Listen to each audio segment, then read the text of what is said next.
Ciao a tutti dolci unicorni, oggi mi accompagna il mio telecameraman e oggi andremo a fare uno slime con colla vinilica che l'ho già messa, acido borico che ecco, e un po' di bicarbonato di sodio.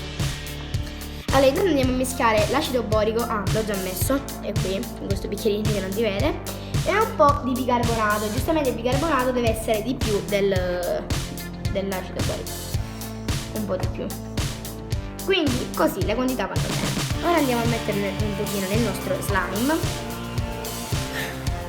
e andiamo a miscelare. Lo slime, come vedete, è pronto, secondo, cioè se noi lo vediamo, ma se lo tocchiamo non è per niente pronto, quindi andiamo a mettere un altro pochino di... Perché se appiccicoso non va bene. Certo, bravo, questa è il mia telecamera che parla.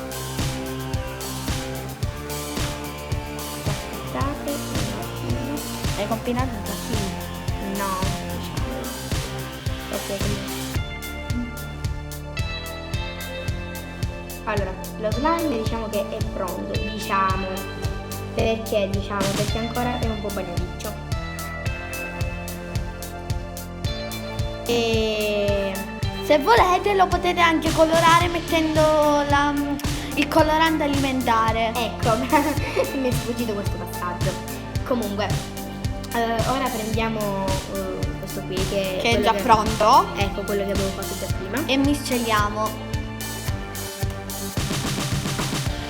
Ora l'altra mia amica, che è sempre qui, fa l'ASMR.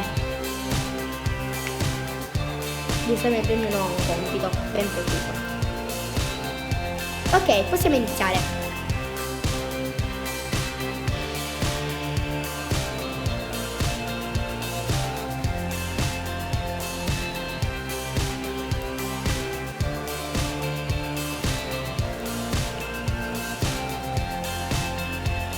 Ok, e il nostro video si conclude qui. Iscrivetevi al canale e mettete un grandissimo like. Se ci volete seguire su Musical ci chiamiamo. Allora, io mi chiamo Baby Doll 1800. La mia amica si chiama Giardina Chic 200 e l'altra mia amica @ Airomeri. Ok, abbiamo concluso qui. Ciao!